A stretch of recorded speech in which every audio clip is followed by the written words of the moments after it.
Les abeilles produisent de la cire elles-mêmes. Elles ont des glandes cirières et la cire sort par écailles en dessous de leur abdomen. Donc elles récupèrent cette cire et elles peuvent avec fabriquer les rayons. Donc elles peuvent construire les rayons d'elles-mêmes, mais ça ne respectera pas les souhaits de l'apiculteur, généralement. Donc nous on travaille par exemple avec des ruches à cadre. L'avantage de la ruche à cadre, c'est qu'on peut sortir un cadre pour regarder ce qu'il y a dessus.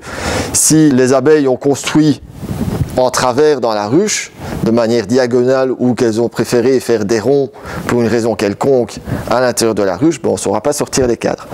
Donc, dans les ruches à cadre, on met une feuille de cire gaufrée. C'est pas pour le bien de l'abeille, c'est pour la facilité de l'apiculteur. Pour être sûr que les abeilles vont construire dans le sens de la cire gaufrée et être sûr qu'on peut sortir les cadres pour les observer. Alors pendant des années, des apiculteurs ont dit ah mais la cire naturelle, il faut y rajouter de la paraffine parce que ça la rend plus facile à travailler. C'est vrai que de la cire d'abeille est quelque chose qui casse très vite. Et donc quand il fait un peu froid, paf, ça se brise comme du verre. Et donc pour les apiculteurs, ça posait des problèmes. Et donc on a mis 5%, 10%, 15% de paraffine pendant tout un temps. Et certains ciriers, pour eux, c'était quelque chose de tout à fait normal. Aujourd'hui, naturellement, on regarde les choses avec un œil un peu différent, en se disant, bah, attendez, la cire d'abeille, c'est de la cire d'abeille, c'est pas de la paraffine. Surtout que la paraffine est beaucoup moins chère.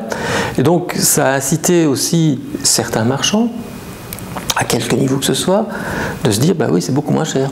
Qu'est-ce que je fais? Je rajoute de la paraffine. Alors, c'est pas 5%, c'est pas 10%, c'est 15%, il y en a qui sont montés à 40, 50, 60% de paraffine dans leurs produits.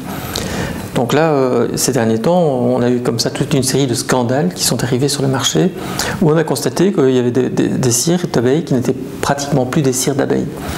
On parle de paraffine, c'est un problème parce que la paraffine, c'est un produit pétrochimique. Alors il y a des bonnes paraffines alimentaires et des paraffines qui ne sont pas alimentaires. Naturellement, les paraffines alimentaires sont chères.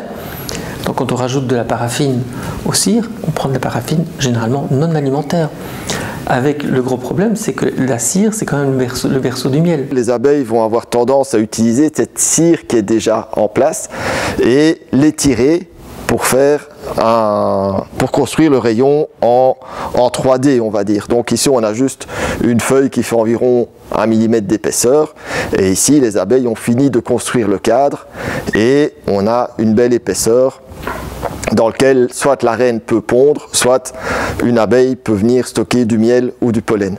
Les cires gaufrées, on les fabrique en recyclant la cire qui est sur les cadres. Donc un cadre qui a servi pendant un certain nombre d'années. Ici, c'est un cadre assez récent. En plus, c'est un cadre de hausse, donc il n'a jamais contenu de couvain. Donc il n'y a pas les cocons qui se sont accumulés dedans. Ce cadre-là va encore pouvoir servir de nombreuses années, tant qu'il ne contient que du miel. Si il y a un cadre qui contient des cocons, il aura tendance à très rapidement noircir. Une fois que le cadre est très noir, parce que succession de cocons, de propolis et de naissance, il risque plus de contenir des bactéries et des virus ou des différents pathogènes. Donc on va refondre le cadre pour en récupérer la cire et réutiliser cette cire.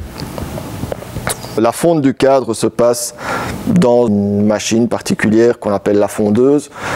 Il y a différents formats, soit des petites pour une dizaine, une douzaine de cadres, soit des grandes pour une centaine de cadres.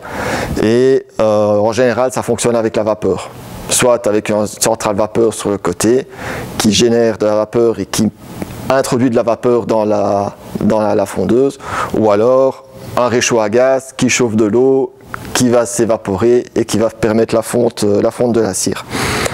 La cire, une fois qu'elle est liquéfiée, elle va s'écouler dans un récipient et on va récupérer un pain de cire. Donc ici, on a un pain de cire quand même bien propre, il est bien jaune. En dessous, en général, tous les détritus vont s'accumuler. Donc la cire étant plus légère que l'eau, elle va avoir tendance à flotter au-dessus dans le seau. En dessous vont venir un peu se noyer tous les déchets des abeilles mortes, éventuellement des feuilles, voilà, différents éléments qui pourront être contenus dans la cire. Et donc quand on ressort, une fois que le pain est figé, en général une douzaine d'heures après la fonte, on retire tous les déchets qui sont en dessous. Éventuellement on rabote un peu le fond du pain de cire pour avoir un pain de cire bien propre. Ici, on a deux cires de couleurs tout à fait différentes. De base, il y en a qui diront celle-ci c'est de la bonne qualité, celle-là parce qu'elle est plus brune, parce qu'elle est plus foncée, c'est de la mauvaise qualité. C'est de la moins bonne qualité, c'est une vieille cire, il ne faut pas utiliser ça pour les feuilles de corps.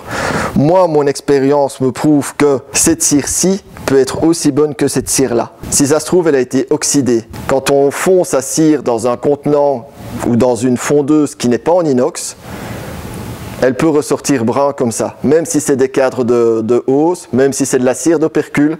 La cire s'oxyde au contact de l'acier galvanisé ou de l'acier non inoxydable et elle devient brun comme ça. Donc, et la même chose, si je fonds cette cire et que j'en fais une fine feuille que j'étale sur une grande surface et que je laisse exposer au soleil, elle va blanchir et elle sera aussi blanche que ça. Donc la cire, on ne sait pas juger la cire, la qualité de la cire sur l'aspect visuel. C'est impossible. Le souci avec la cire des abeilles, c'est que la cire, c'est un corps gras. Et les corps gras prennent énormément les polluants, les impuretés, les maladies ou les produits chimiques. Alors, quand l'apiculteur récupère les feuilles de cire de ses propres abeilles, ben, on peut espérer qu'il n'y ait pas trop de produits chimiques qui viennent s'incorporer à l'intérieur, mis à part peut-être une pulvérisation d'un fermier ou d'un producteur quelconque. Quand la production de cire commence à être de masse, faite par des usines à miel, mais ça ne se passe pas en Belgique, ça se passe plutôt dans les pays tropicaux, où il y a des grands espaces, où il y a beaucoup de fleurs, il y a beaucoup de miel, il y a des grosses quantités de cire. Et là, parfois, ben, ces apiculteurs professionnels utilisent des produits relativement toxiques pour tout un chacun, pour par exemple éviter que la cire soit mangée par un ennemi de la cire, un ennemi des abeilles qu'on appelle la fausse teigne. Ils utilisent des médicaments dans leurs ruches pour éviter certaines maladies, mais tous ces produits chimiques risquent aussi de se retrouver dans la cire. Le gaufrage, ça se passe avec cette machine-ci. Dans la cuve du haut, on amène de la cire fondue qui a été stérilisée par avance. Et la cuve va couler dans cette cuve intermédiaire où elle est maintenue à 80 degrés avec un filtre très fin pour retenir toutes les dernières éventuelles impuretés. Mais en général, une fois qu'elle arrive là-dedans, la cire est nickel. Elle coule entre les deux rouleaux. Les deux rouleaux sont lubrifiés en permanence et refroidis par des petits jets d'eau. Et la cire coule donc entre les deux rouleaux et est directement figée. Et l'empreinte des alvéoles reste marquée dans la cire. Ensuite, elle est coupée à hauteur et finalement coupée en longueur avec le grand ciseau qui est tout devant. Donc on peut régler la dimension des feuilles comme on le souhaite. La cire que nous commercialisons est utilisée surtout par les apiculteurs dans leurs ruches. Mais la cire d'abeille est utilisée dans d'autres domaines, comme la joaillerie, comme pour le traitement des cuirs, pour le traitement des parquets, l'encaustique. Et aussi, maintenant c'est la dernière mode, on peut fabriquer des tissus imprégnés de cire d'abeille pour conserver les aliments. Voilà. Évidemment, ce n'est pas moi qui le fabrique, mais j'ai des clients qui viennent chercher chez nous la cire d'abeille pour fabriquer ce genre de tissu très intéressant. Et puis, évidemment, une des premières utilisations qu'on a fait avec la cire d'abeille, il y a bien longtemps, c'est les cierges, les bougies pour nous éclairer.